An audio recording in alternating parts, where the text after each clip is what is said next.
ইসলামী যদি সরকার গঠন করেন মানুষের এই কষ্টের লাঘব হবে। আমরা এখন 2 কিলোমিটার যে অর্থ লাগে এই অর্থ দিয়ে আমাদের 4 কিলোমিটার রাস্তা করা যাবে, কারণ আমরা দুর্নীতি করবো না।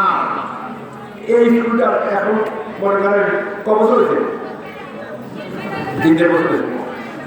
কবছর থেকে দেখেন একটা মসজিদ যদি বানাই আর একটা স্কুল বানায় পাশাপাশি একত্রে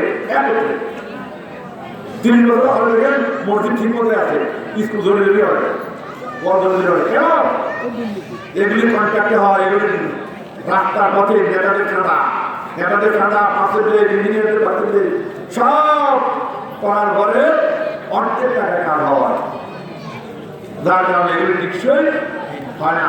যদি এগুলি স্বচ্ছতার সহিত আমানতদারির সহিত করা হয় তাহলে এগুলি টিকসই হবে, যেটা 30 বছর 50 বছর 60 বছর টিকবে।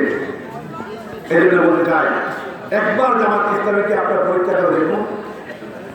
আপনাদেরকে বলছি ভোটারদের কাছে ঘরে পোহার ওই বুঝি বাড়ি বাড়ি লোক বলবেন, আর আপনাদের কাছে অসুবিধা হবে না। এই জন্য আপনাদের আমাদের যারা আমাদের ভোটার আছে তাদের সাথে ভোটার কন্ট্যাক্ট আমাদের সবচেয়ে বড় কাজ, এবং এটা আপনারা আগামীকালকে শুরু করবেন। রাজি আছেন? রাজি আছেন? এখানে আগে হাত তোলেন। কি কাজ